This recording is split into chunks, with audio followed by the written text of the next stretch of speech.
everybody. Thanks for joining an edition of Next in Caffeinated Q. This is a special edition of Next in Q, but it's really also Caffeinated CX and also, I guess, just a little bit of Drew sprinkled in there.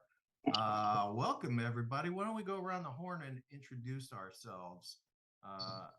Drew, you want to start? Yeah, sure. I'm Drew Gorringe. I live down here in Austin, Texas, and I spearhead a lot of the contact center transformation consulting services that we do over at C-lect. So, yeah, and met you guys a few years ago just through some of this being such a small world, and here we are on Next in Q, Caffeinated CX, the hybrid version, and really looking forward to being here. Yeah, we've been trying to get this together for some time, and we finally managed to do it. David, why don't you go ahead and introduce yourself? All right, I'm the Chief Experience Officer at Rotor Hero Plumbing and Air, based out of LA. And I also host the Caffeinated CX podcast, which, we've been trying to set this up for almost a year, and then schedules never aligned. So we finally forced the issue. You forced the issue, actually. You're like, let's pick a time. So we were waiting for you to get your new title, and it's finally happened. And now we are here. Yeah, congratulations. that took a while. Now that David's got his promotion, we decided it's time. It's time to get it going. Drew, actually, this is all your fault. And I mean both the delay and the fact that this is happening at all. So I just want to stick that out there and allow us to point at you and say all your fault. Yeah, that's a pretty big burden to place on an individual, but I'm going to really try my best to make it through the day, knowing I'm responsible for both those aspects. But, I apologize for the delay in, podcast getting released, but, excited that we could finally do this with all of us LinkedIn friends. Yeah, absolutely. So when we first started talking about this, we planned on talking about the future of contact centers. It was probably for 2022, and now here we are, Q4 of 2022. But I think there's still a future. At last I checked, there was still a future for contact centers. So maybe let's talk a little bit about what you guys are seeing in the space and where you think things are evolving and kind of what's happening. David, you want to get us started? Yeah.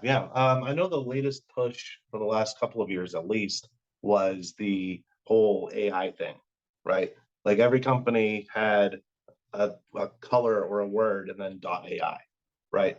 And then if you look a little bit beneath the surface, it's not really AI, right? Or at least what's most people think of as AI. They're more glorified chatbots, right? But the ones that are actually doing it, right, and pushing the boundaries of AI, they're going to be, in my opinion, the only ones that are going to be left in the next 2, 3, maybe 5 years. Right? The other ones are just going to go by the wayside or get bought up and enter into the actual real AI. I don't think AI will ever replace human beings on the phone. I think it will more be like an assistant to the people on the phone. And then as self-help stuff goes in to affect the people that are going to be, don't know if you heard the sirens. Yeah, LA. Call center police coming for you, the AI police. Yeah, I maybe won't make much friends with this. But for the self-help aspects, I think AI is great for that once they get it right, and at a cost level that's beneficial, right, for the cost benefit. But I don't see voice or human beings ever going away from the contact center, at least not in the next 20 years. So most of the people that are going to be calling in instead of the self-help are going to be the ones that I just want to talk to someone, right? So I think Nate Brown put out a stat where it says in the future, 75% of people calling into contact centers are going to be calling out of loneliness. So, which sounds pleasant to talk to, but I can vouch for the fact that does happen today. I mean, you get people who occasionally call and they just want to talk to somebody. Yeah. No, 100%. I was dealing with that when I was like 17, 18, working for like a dial-up internet company. You get people that would keep you on the phone for like an hour just because they needed to talk to someone. So, but yeah, I think the future is going to be like a cyborg meshing of both human and AI. So, and we all know how those sci-fi movies turn out. So it's good. Drew, what do you think? Is he wrong? I really think the state of the industry is going to go towards more consolidation, like what David was saying, where there are going to be some acquisitions, and there's so much private equity money flooding into all types of contact center technology that you're really going to see some go under. You're going to see some huge acquisitions, and you're going to see definitely a consolidation of technologies. And you know, where we're at right now, and speaking of AI, I mean, you're looking at AI and voice analytics, sentiment analysis, and things that Happy Tip is doing as well. But that's becoming a little bit more commoditized of an industry. And so you're going to see some of those vendors potentially drop off or start adding new feature sets in order to, you know, help create just stronger agents. I don't think the human being is ever going to leave the call center, but I think the tools behind them are going to get so powerful. You're going to have super agents. You're going to have one agent that's going to be doing 10 times the work that an agent did 10 years ago.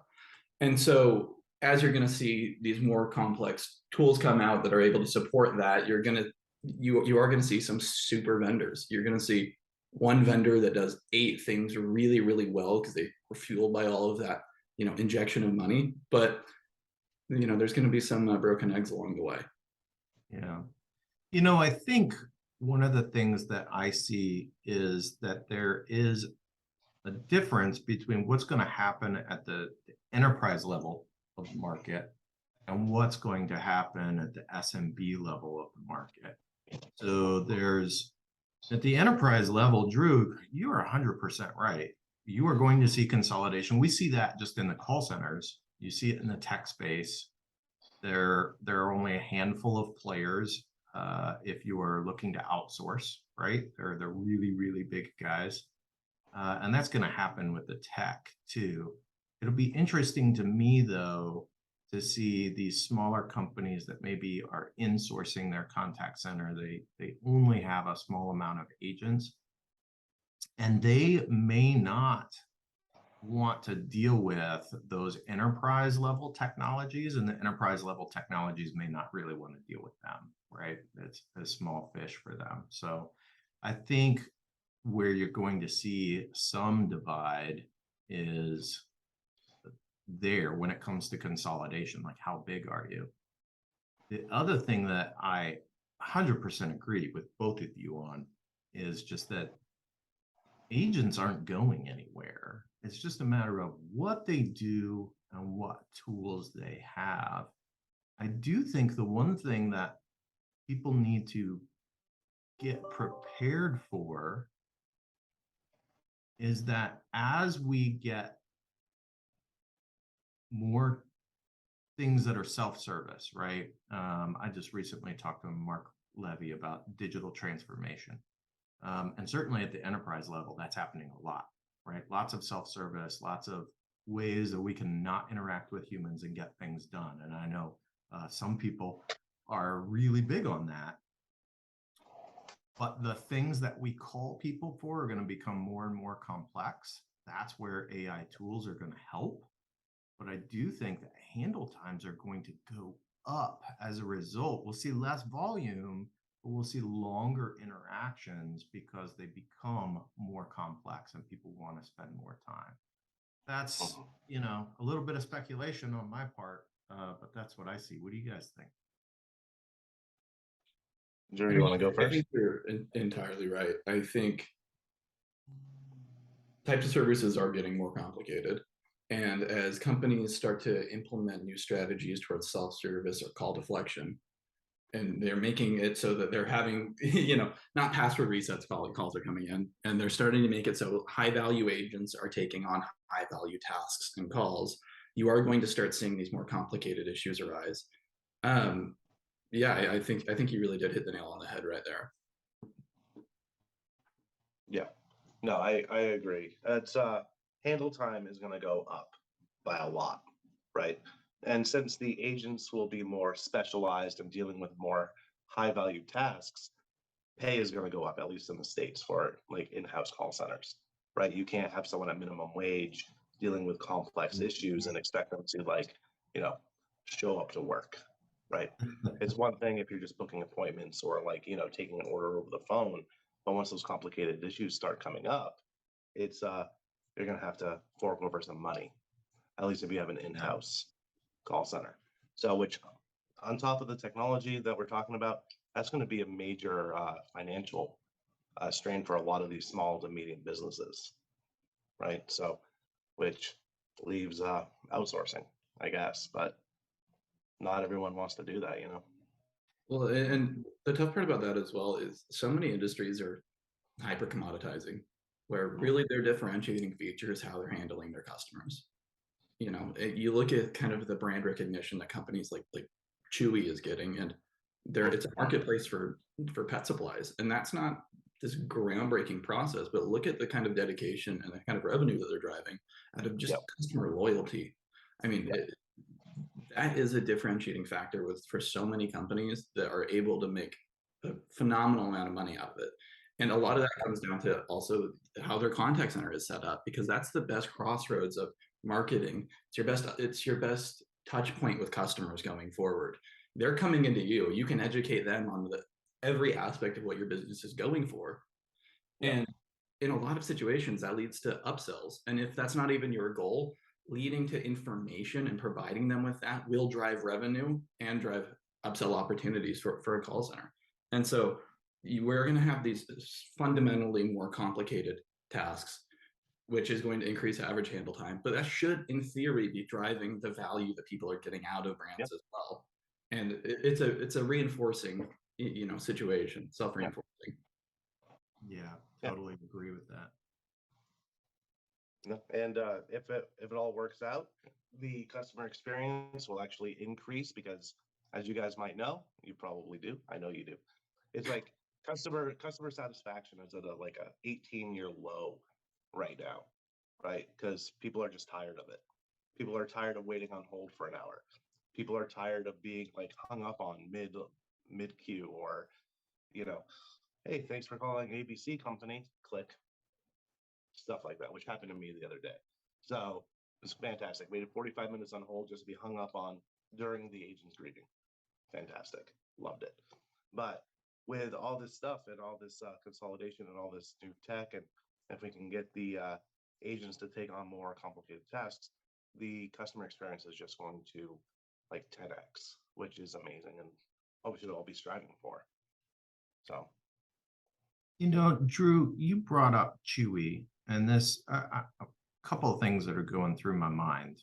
But the one that I want to explore a little bit is, are we moving to a place, and maybe it's just consumer specific, but are we moving to a place where we're maybe going to reverse the tide a little bit of kind of the Amazon and Walmart effect, where it's one-stop shop, and instead we choose for specific products or specific categories of products to go somewhere specific that is outside of the Amazon or the Walmart or the Target, because there is a different experience.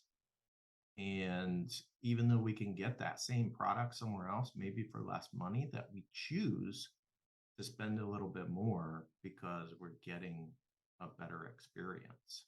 I don't know if that's going to happen, but certainly you bring up Chewy, and I think that's a great example of where that is happening. I think Chewy is the perfect example of that happening.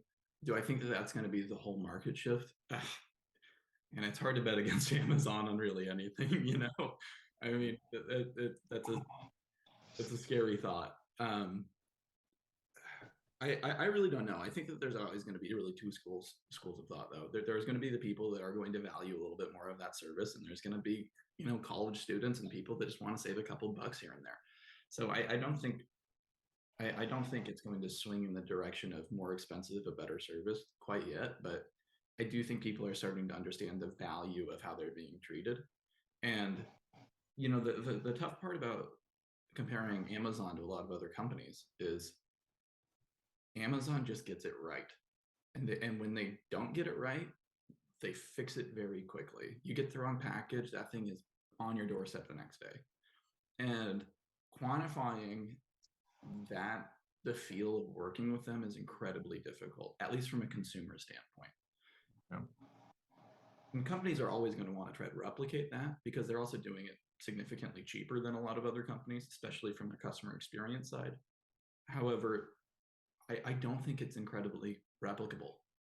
I think companies are going to consistently struggle with providing that because they're not just a marketplace, for goods. And obviously Amazon has their other business facets, but from at least the B2C perspective, it's incredibly hard to repeat that success. Yeah, well, they don't always get it right, and it's not always a quick fix, let me tell you.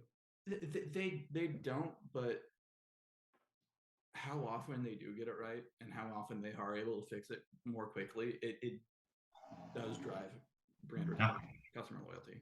Yeah, I agree. What do you think, David? I think people are going to pay lip service to that, right? Just like people are saying, shop local, buy US made, stuff like that. But then you look at their buying habits, right? And they're going to go for cheap and quick.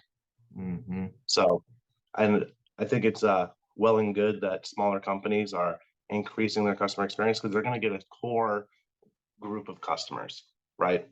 That are going to be loyal to them and just buy from them, eschewing the Amazons, the Walmarts, the Targets of the world. But most people will say, yeah, that sounds really nice, but it's $2 cheaper over here, right? Especially with the economy being what it is. And doesn't look like there's much, I don't want to be like, Debbie Downer here, but it doesn't look like there's a recovery coming soon anyway. But I think the better the small, medium businesses do a customer experience, they're going to get their core customer groups, right? That will never leave them, right? And you can still make a huge revenue off of that and off of referrals. But I don't think they're going to overtake or even come close to overtaking the big three, Amazon, Walmart, Target. Yeah. I Unfortunately. do love Target, man. Yeah.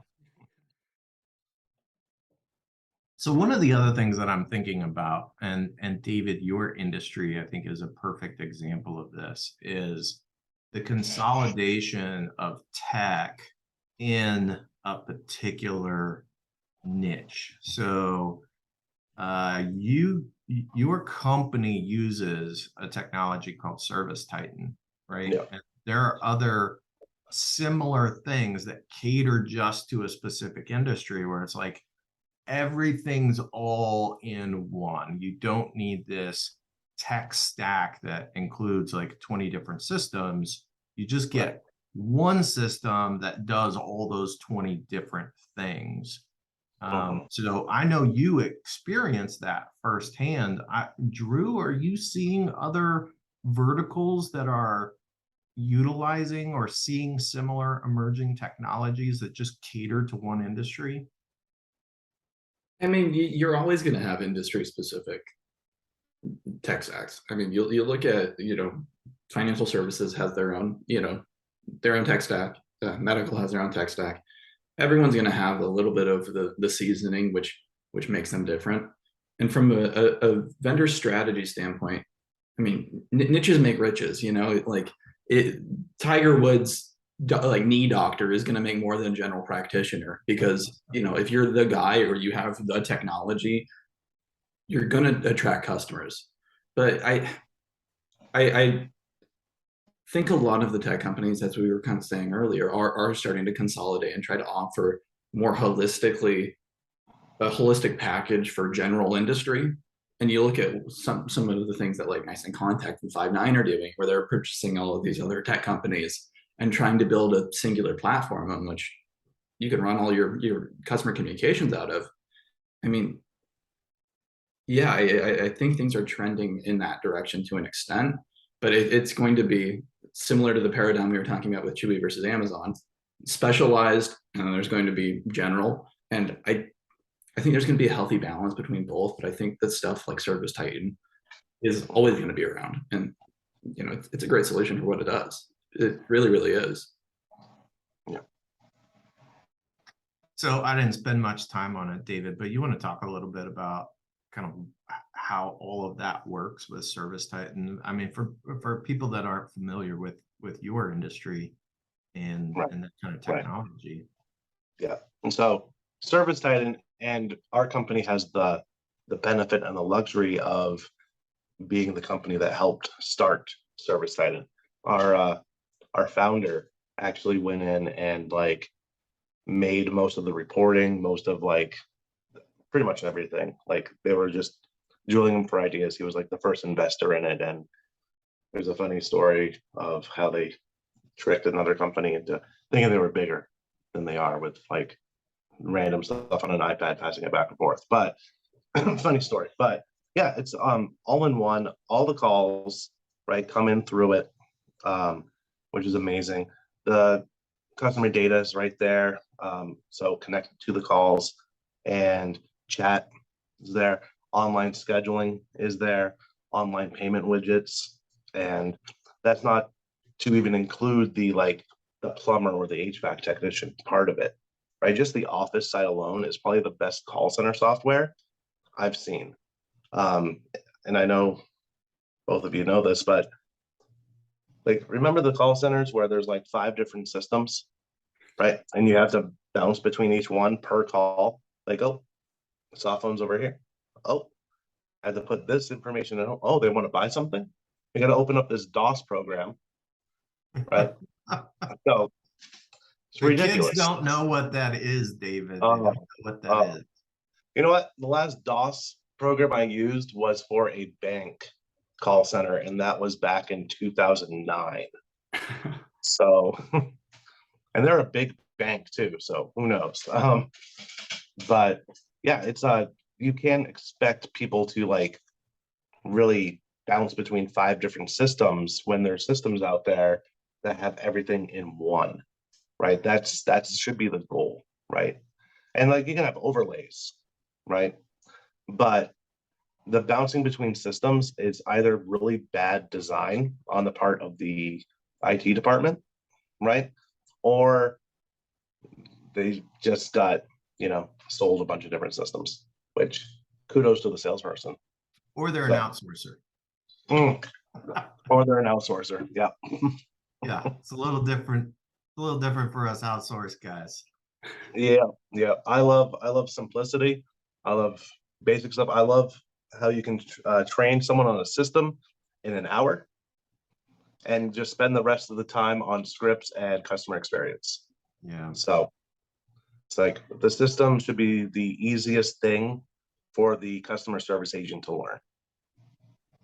So, and training someone in an hour is that is a huge perk. My first call center job, I remember going for a few weeks at 5, 6 a.m. Getting up at 5 a.m. Yeah, exactly.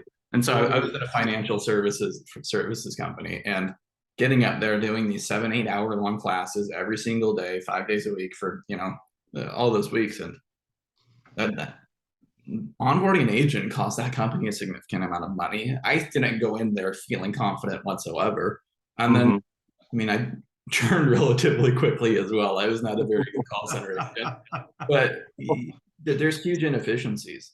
And then as you're talking about as well, going through 5 different systems and sitting there, that raises your average handle time. That costs the company money at the end of the day. And so however you're able to take that out and provide simplicity and streamline those processes for the customer and for the agent, all of a sudden the company's making more money, the customer's happier, and then everyone gets their jobs done a little bit easier. And you save call center agents from getting screamed at a little bit more. Yeah, it reduces turnover and everything. It's amazing. So, and back when I did the 5 system thing, there'd always be a portion of the day where one of the systems was down, right? Just crashed. So it's not as bad as like when I was working in Utah, our entire phone system went down for 12 hours, but that was fun. Well, hopefully you weren't working at a very large company when that happened. It was one of the biggest internet companies in the country. So No big deal. Oh, right. No big deal. it was fine. So that was great. Well, so what else has been on your mind? I mean, we have gone through 2022. We're 3/4 of the way through. Drew, what else is on your mind as you've been doing all kinds of different things with all kinds of different companies, from implementations to onboarding new technologies to seeing new technologies? I mean, what's exciting to you out there right now? You know, there's a handful of really, really cool technologies out there. I think, and David knows I'm a huge fan of Replicant and what they're doing. Mhm. Their virtual, you know, their virtual assistant, their IVA system is awesome, especially from a services standpoint.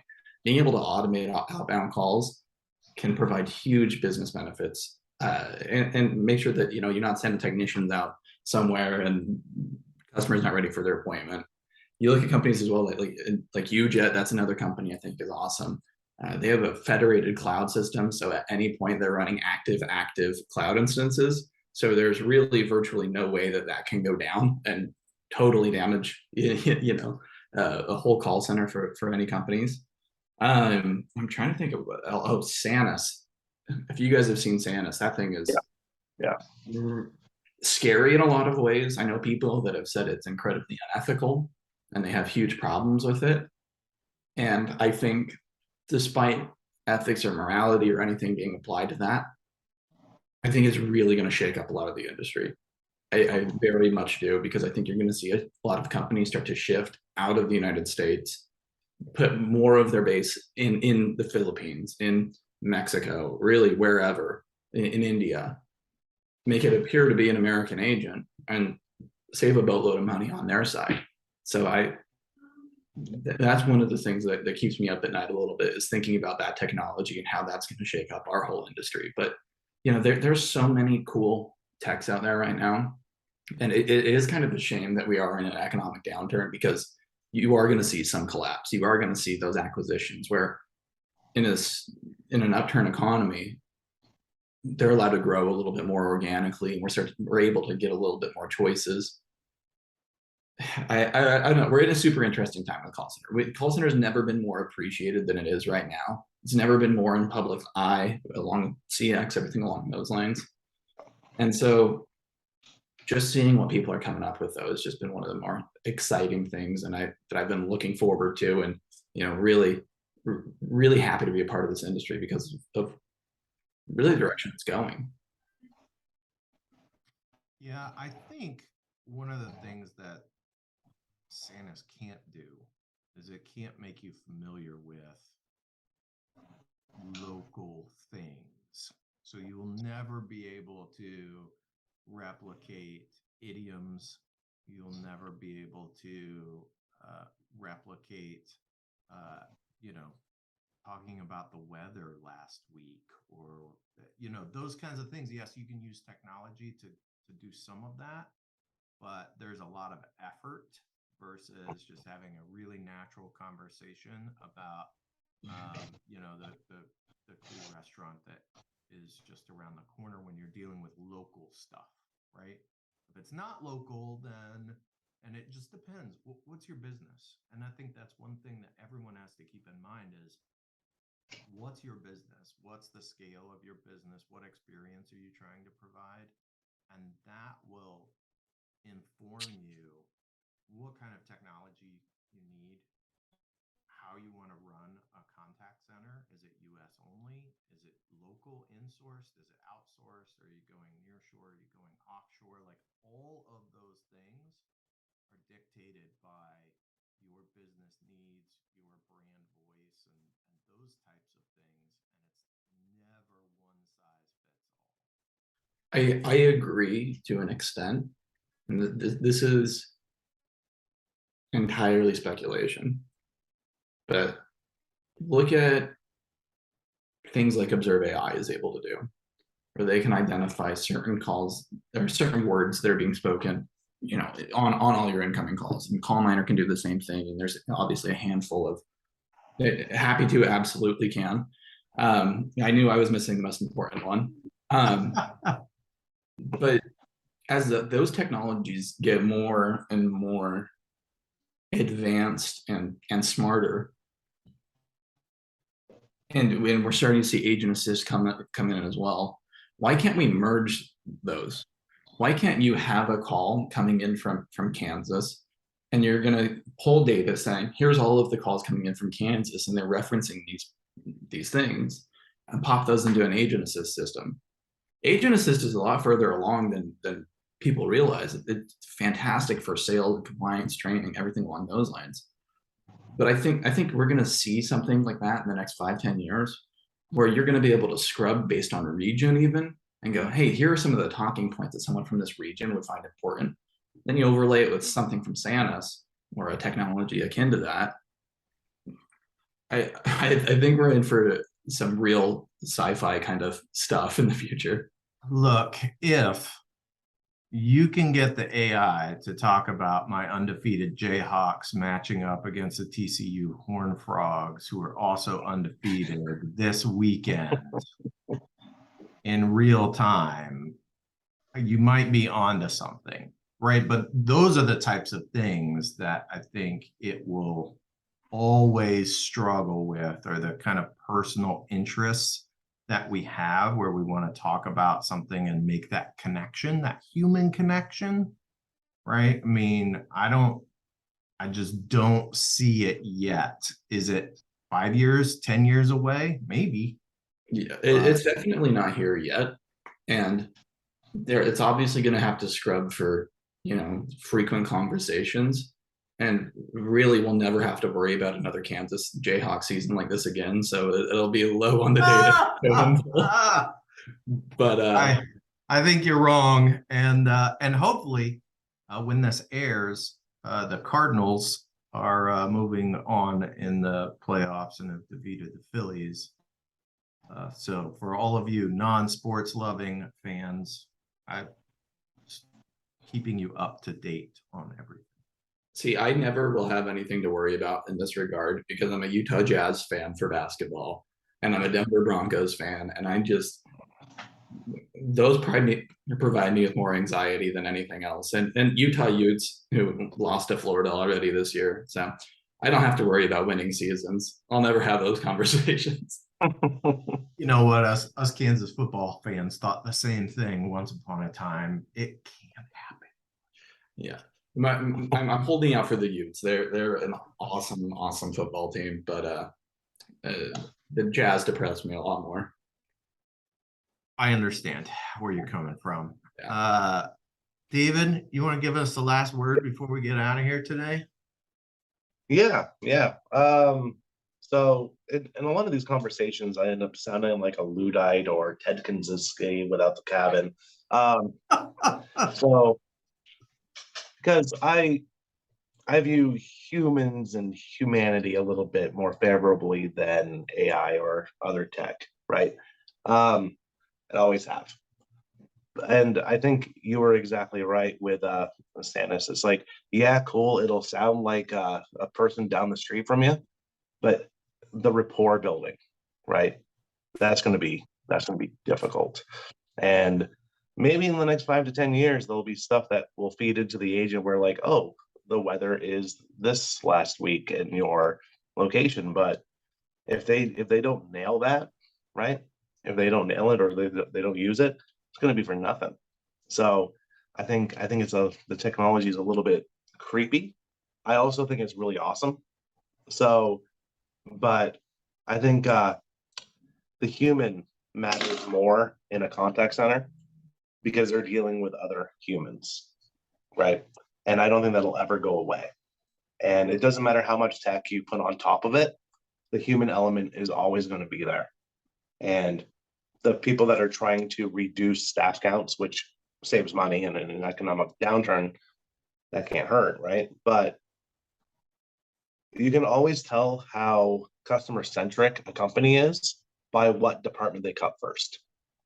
And 9 times out of 10, it's going to be customer service, right? So that's where we are. And I don't know. I hope the meshing or the merging of tech and human, I hope it goes in the human's favor.